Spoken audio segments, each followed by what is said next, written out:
and we have 2 deputations in relation to item 6.1 from the Littleton Mount Herbert Community Board regarding the request for the removal of a batch on Legal Road at Port Levy.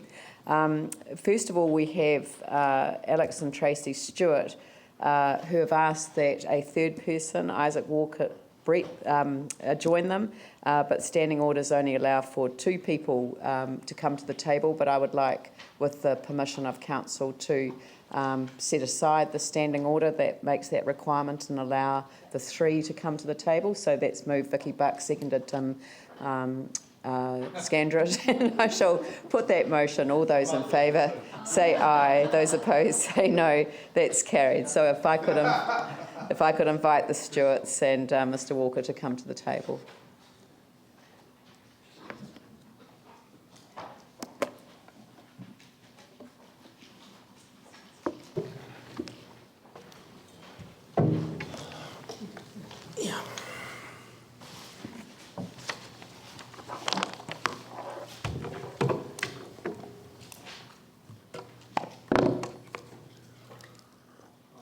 I'm Alex Stewart.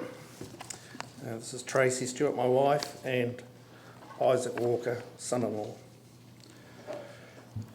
Right, so we're here about the Stewart batch. It's situated at 16A Putiki Road, Port Levy. Its legal description is that it's a road reserve adjoining sections 5 and 6 of MR 874 for block of Pigeon Bay SD. Board consideration. The board acknowledged the feelings of both parties involved in the matter, and the board apologised to the Beecroft and the Stewart family that they were not notified before the report first came to the board in August 14, but noted that the batch occupies valuable public space on the foreshore, and its removal will enable projects that benefit the community. Viable public space on the foreshore, a valuable public space on the foreshore, and its removal will enable projects that benefit the community. Removal of the holiday batch off the legal road. T-Runga, Mr Peter Ramsden, Deputy Chair, Mania Cunningham, and the Secretary of the T-Runga Kauraka were attendants to discuss with the board their request to the council that the batch on the legal road in Port Levy be removed, and Mr Ramsden advised that the removal of the batch would enable the T-Runga to complete projects that would benefit the community. The reasons why our batch should remain. We believe that the council lacks justification, compassion and blatant disregard to our rights. This has been intensified by a lack of communication. We believe we have existing use rights, and until recently were of the understanding that had legal right to occupy. The Christchurch City Council had until now accepted this right, or as of 2010. This is supported and acknowledged by the family paying rates until 2010. The rates were assessed for both land and improvements, which supports the family's rights as a Rateable Valuation Act. They have always believed, or we have always believed, that we're rightful owners and that our right is perpetuity. Sorry, I'm a bit emotional. The property changed ownership in 1990, but within the family, and no recourse was made by the council or any other party to suggest otherwise, that we shouldn't be there. The rights were breached in 2010 when the council notified us that they were in the process of advising us we must remove the home batch after 75 years of occupation, due to the council stipulating that no lease existed and that the batch occupied valuable public space on the foreshore, and its removal will enable projects that benefit the community. Valuable public space on the foreshore, and its removal will enable projects, again, that benefit the community.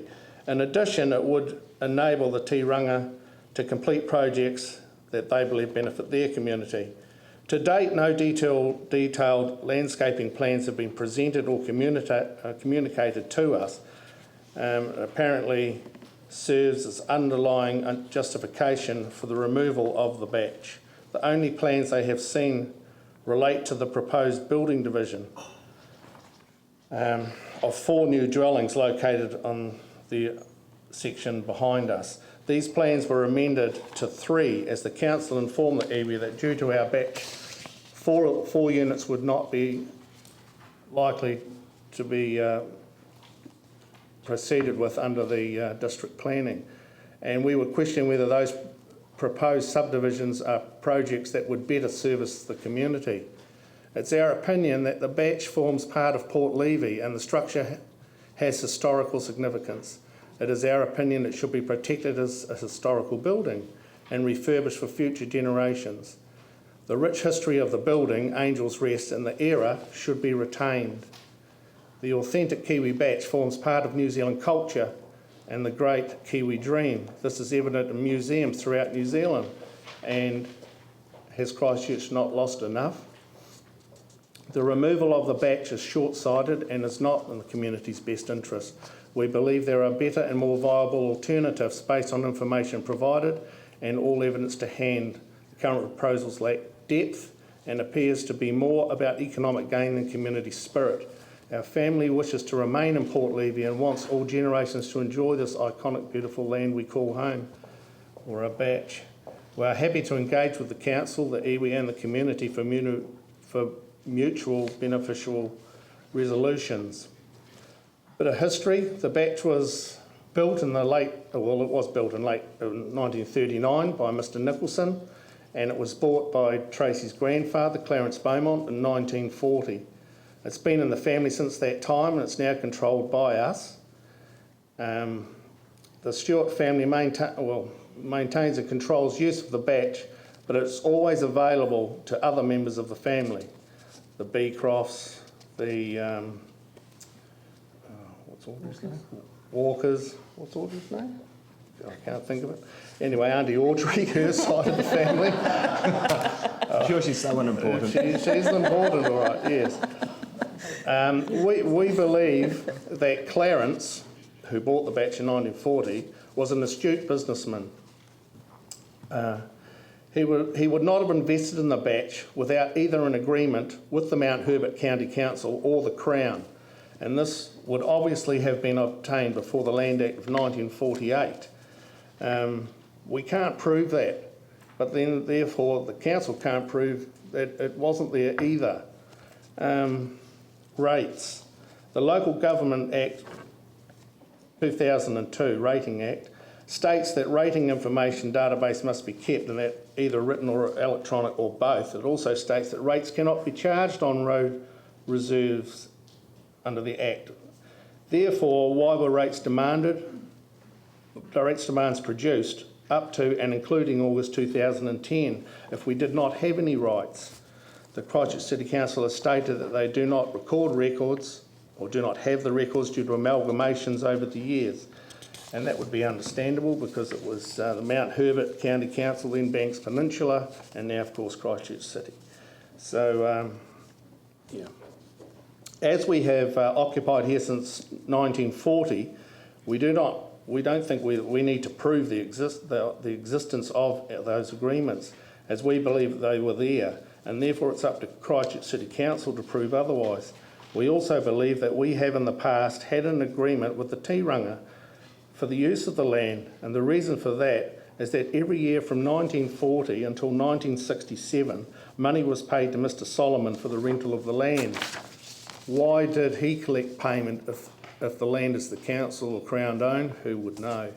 The asset has a 2014 rateable value of 81,000, that's the capital value, 20,000 for the land and 61,000 for improvements.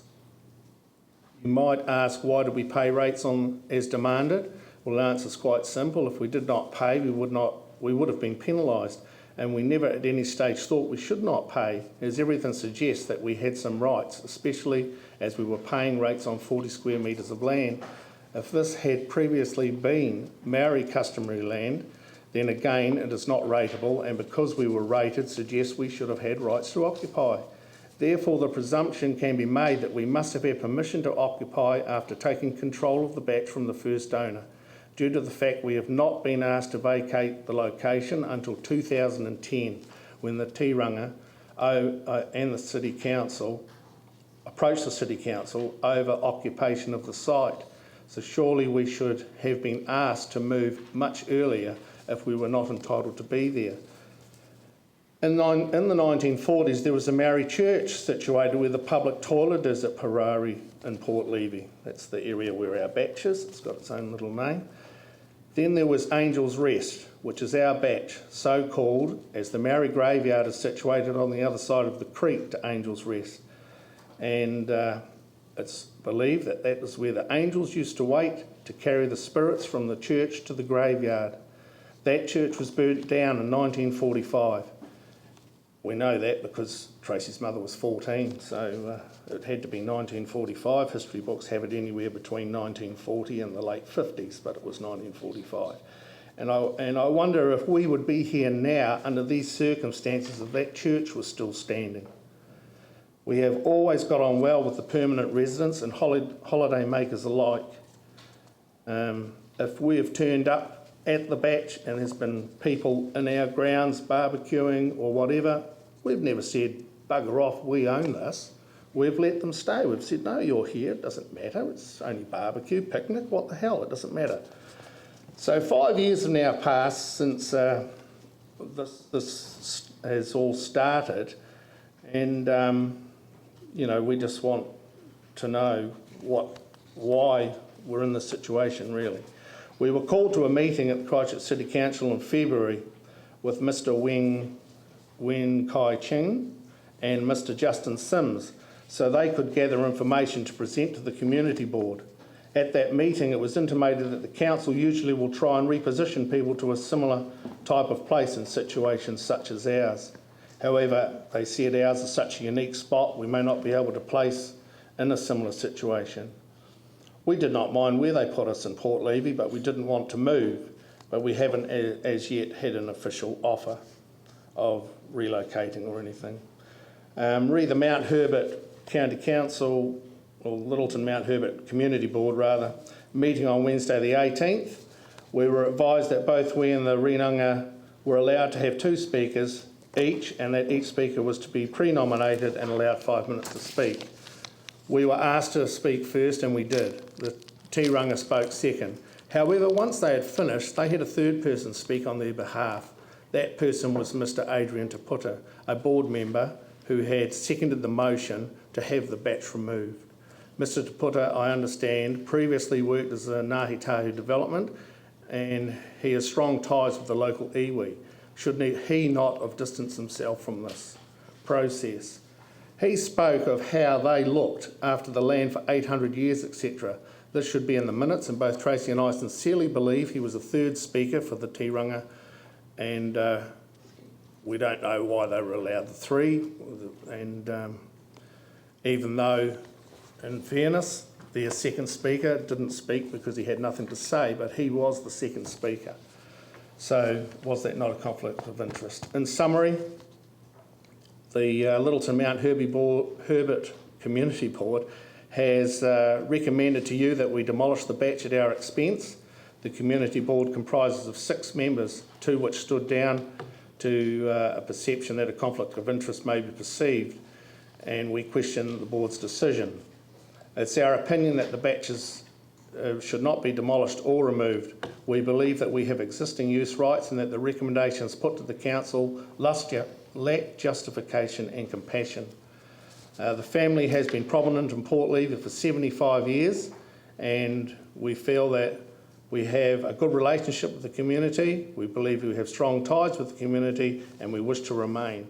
It's our opinion that the batch does not diminish public space, nor does it obstruct persons' rights of passage. The batch is bound by a foreshore and a small creek and adjoins rural land and the cemetery.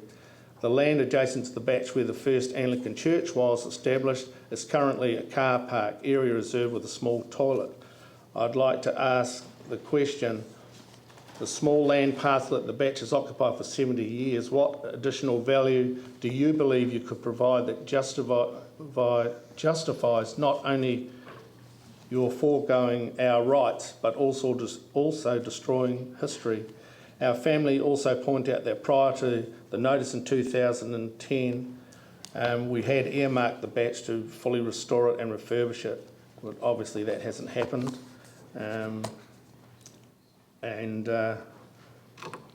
That's the end of that, I suppose, really. Thank you.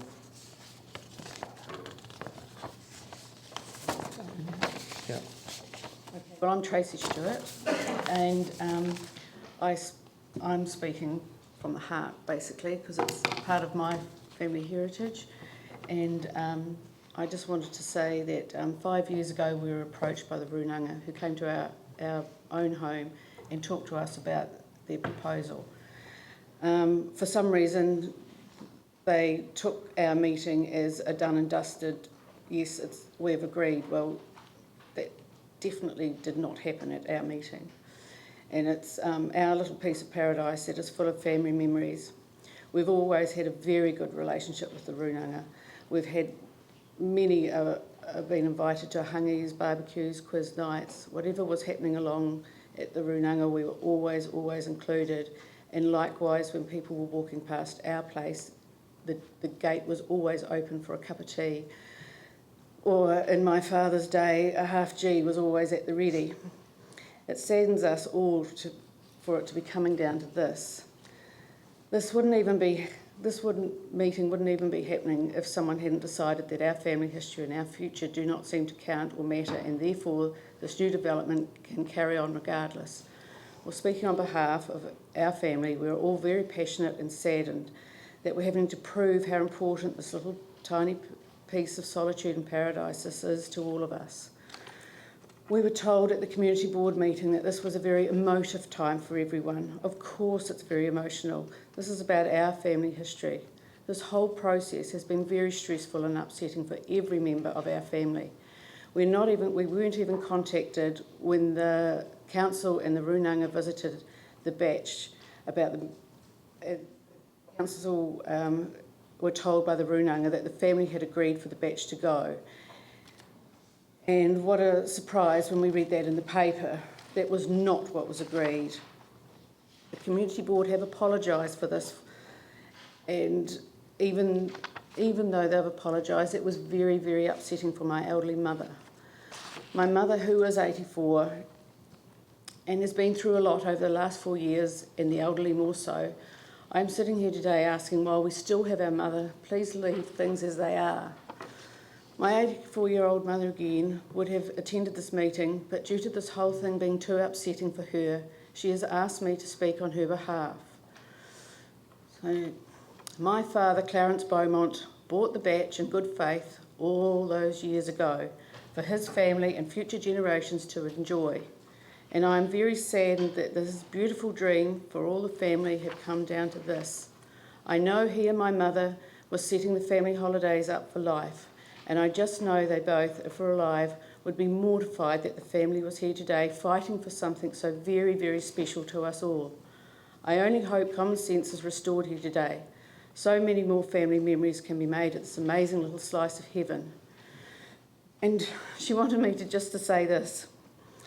This piece of paradise was meant to be there. It survived the Chilean earthquake tsunami. It survived the Wahine storm. It survived the northwest winds of the 80s. And in the 2011 earthquake, the toaster fell off the shelf. And that's from my mother. And I would just like to end with if this was happening to any one of you in this room, I'm sure you would be doing anything in your power, as we are here, to protect our small little piece of paradise for our future generations to share and enjoy, just as my grandparents and my parents did before me. Thank you.